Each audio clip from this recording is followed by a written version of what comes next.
Morning student. आज से हम आपकी बायो की क्लास शुरू कर रहे हैं, जिसमें पहला चैप्टर है आपका आनुवंशिकी और विकास। ठीक है,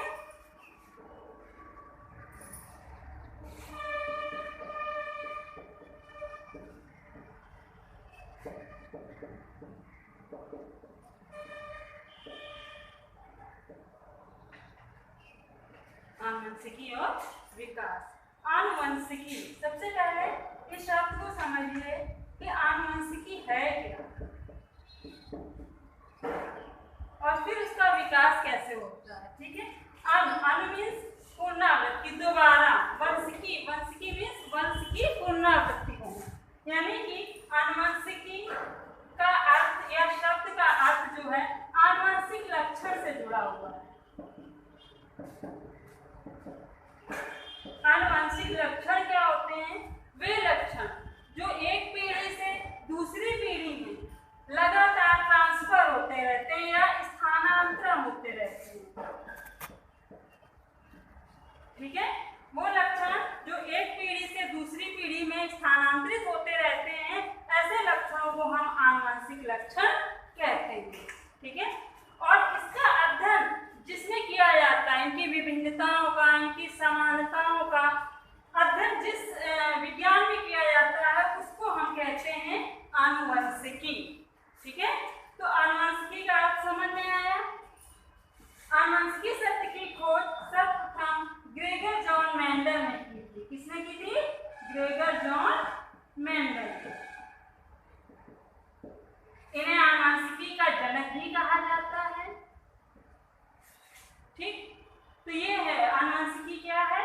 आनुवंशिक लक्षण जो एक पीढ़ी से दूसरे पीढ़ी में ट्रांसफर होते रहते हैं, स्थानांतरित होते रहते हैं, क्या कहलाते हैं? आनुवंशिक लक्षण कहलाते हैं। और आनुवंशिकी क्या कहलाती है? कि उन लक्षणों का अध्ययन करना आनुवंशिकी कहलाता है। विभिन्नताओं का, समानताओं का, वो जैसे भी लक्षण उनके बारे में पढ़ना हमारा आनुवंशिकी कहलाता है। ठीक, आनुवंशिकी की खोज या उनका जनक या उनका पिता ग्रेगर जॉन मेंडल को कहा जाता है। ठीक है, अब आनुवंशिकी शब्द को पढ़ने के लिए कुछ शब्दों का अर्थ जानना जरूरी है या उनकी शब्दावली समझना जरूरी है। जैसे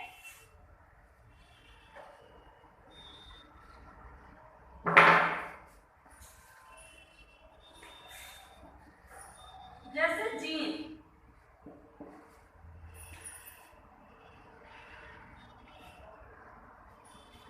ठीक है, जीन क्या? जीन एक फैक्टर है, कारक। जीन क्या है? कारक है। कारक का मतलब ये है कि गुणसूत्र पर वह रचना,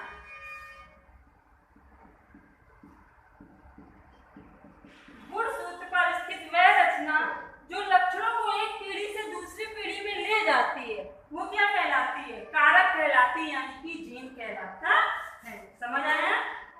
क्या कहलाता है? जीन कहलाता है।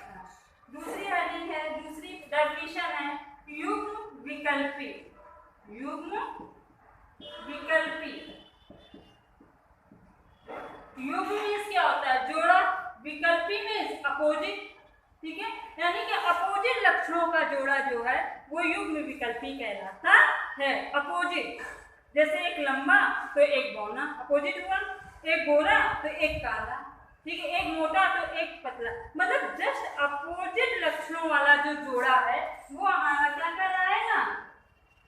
युग्म विकल्पी कहलाएगा, या इसी को हम एलील या एलीलोमॉर्फी भी कहते हैं।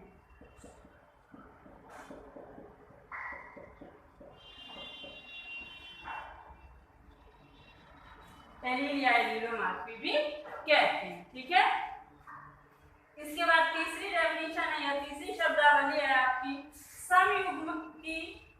समयुग्म की तथा विषमयुग्म।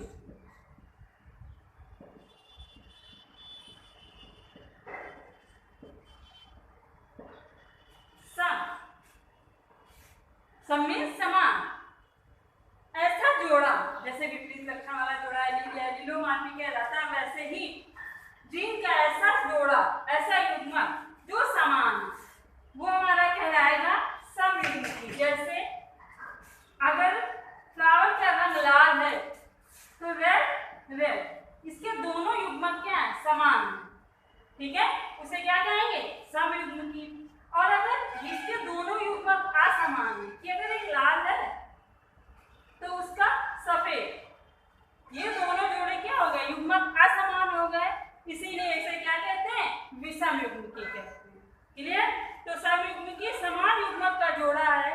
युग्मकी कहलाता है और असमान युग्मक का जोड़ा जो है वो विषम युग्मकी कहलाता है। क्लियर? इसके बाद आता है जीनोटाइप।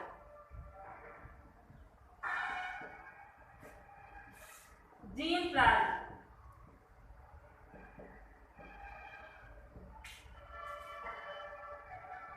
अगला है फिनोटाइप।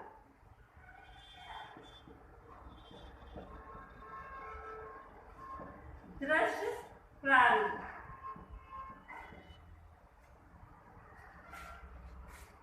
देखिए जीनों का मतलब होता है जीन का मतलब हमने समझाया कारक। कारक का अर्थ क्या है? गुणसूत्र पर स्थित वह विशेष खंड या वह विशेष रचना जो लक्षणों को एक पीढ़ी से दूसरी पीढ़ी में ले जाती है वो हमारी जीन कहलाती है। जीनोटाइप का मतलब है कि जीन जिस गुणसूत्र पर सारी क्रियाएं व्यवस्थित हो, जीन के सारे गुणसूत्र सारे खंड व्यवस्थित हो, वो जीनोटाइप कहलाता है।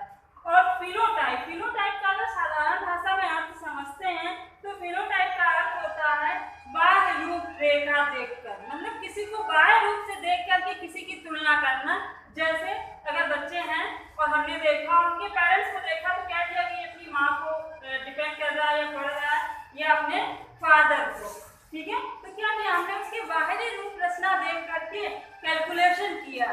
तो ऐसे लक्षण जो बाहर रूप से दिखते हैं वो हमारे फिनोटाइप लक्षण कहलाते हैं। और ऐसे लक्षण जो जीन प्रारूप से दिखते हैं हम जैसे कहते हैं कि इनका जेनेटिक डीएनए टेस्ट कराया जाए कि ये संतान किसकी है और किसकी नहीं है। तो ऐसे लक्षण जो जीन पर डिपेंड करते हैं वो हमारे जीनोटाइप कैरेक्टर कहलाते हैं। क्लियर? इसके बाद आता है आपका युग्मक।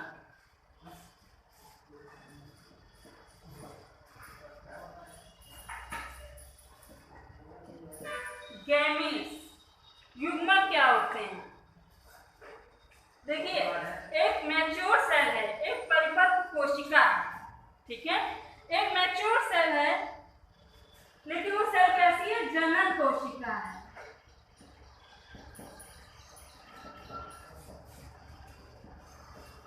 ठीक है। एक परिपक्व मैच्योर जनन कोशिका जो फर्टिलाइजेशन के लिए, निषेचन के लिए तैयार है, संलयन के लिए तैयार है, मतलब जुड़ने के लिए। जैसे कोई एक कोशिका ये है और एक कोशिका ये है, दोनों कोशिकाएं जुड़ गई, इसे हम क्या कहते हैं? निषेचन कहते हैं, फर्टिलाइजेशन कहते हैं, ठीक है। दो कोशिकाओं का, दो युग्मक का जुड़ना वो क्या कहलाता है? निषेचन कहलाता है। तो ये हमारे युग्मक हो गए। ये युग्मक जो हैं ये, ठीक है, ये युग्मक अर्धसूत्री कोशिका विभाजन के द्वारा तैयार होते हैं। कब? जब ये आनुवंशिकी क्रियाएं होती हैं तब ये जनन कोशिकाएं अर्धसूत्री कोशिका विभाजन के द्वारा तैयार होते हैं और इन दोनों का निषेचन होता है यानी कि फर्टिलाइजेशन होता है, तो जाइगोट का निर्माण होता है। क्लियर? समझ में आया? इसे हम युग्मक कहते हैं। तो युग्मक की परिभाषा क्या लिखेंगे आप? हेडिंग डालेंगे युग्मक और परिभाषा लिखेंगे कि एक परिपक्व जनन कोशिका, एक परिपक्व जनन कोशिका जो संलयन के लिए विशेषित हो, जो संलयन का मतलब होता है फ्यूजन, जुड़ना, संलयन के लिए विशेषित हो, वो क्या कहलाते हैं? युग्मक कहलाते हैं। क्लियर? इस तरीके से इसके बाद आता है आपका अगली हेडिंग संकरण।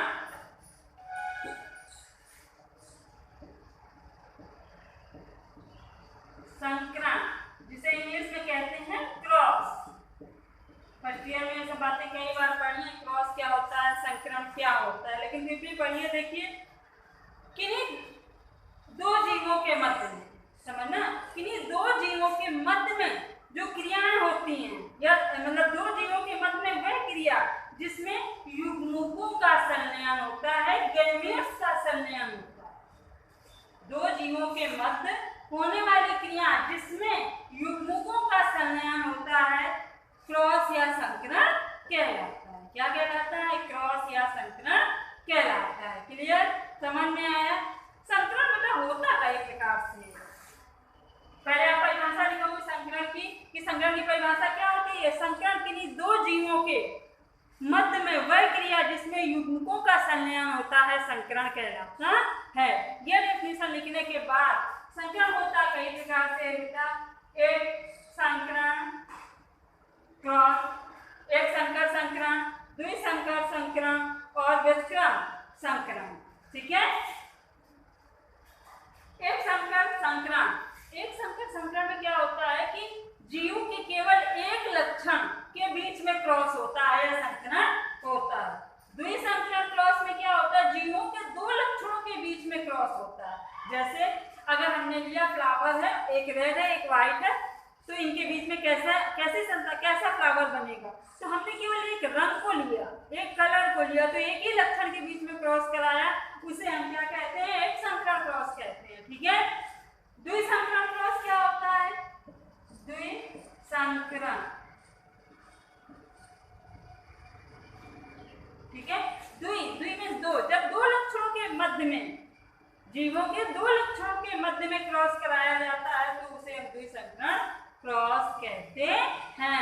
और बहुसंकरण क्रॉस क्या होता है, जब जीवों के बहुत सारे लक्षणों के बीच में क्रॉस कराया जाता है तो उसे हम क्या कहेंगे, बहुसंकरण क्रॉस कहेंगे। क्लियर, कोई दिक्कत, संकरण क्या है समझ में आया?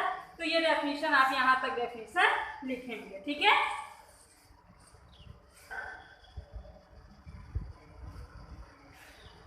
इसके बाद जो भी शब्द बेटा हमने जैसे बोला है, पहले आप आनुवंशिकी की परिभाषा लिखोगे, आनुवंशिक लक्षण की परिभाषा हमने बोली है लिखोगे, इसके बाद आनुवंशिकी की परिभाषा लिखोगे, किसने खोज करी ये लिखोगे। ठीक है, इसके बाद डाल दोगे हेडिंग आनुवंशिकी की शब्दावली। ठीक है, आनुवंशिकी की शब्दावली, शब्दावली में आप शुरू हो जाओगे, जैसे पहले हमने जीन लगाया, युग्म विकल्पी आया, लील आया, लीलोमार्फी, इसकी डेफिनेशन भी बताइए वो लिखोगे, समयुग्मकी विषम युग्मकी की डेफिनेशन लिखोगे, इसके बाद जीनोटाइप फिनोटाइप की डेफिनेशन बताइए वो लिखोगे, युग्मक की डेफिनेशन लिखोगे। ठीक है, इसके बाद संकरण की डेफिनेशन लिखोगे। अगर कोई प्रॉब्लम है तो आप इस पे कमेंट करिए, हम इसको दोबारा सॉल्व करेंगे। क्लियर?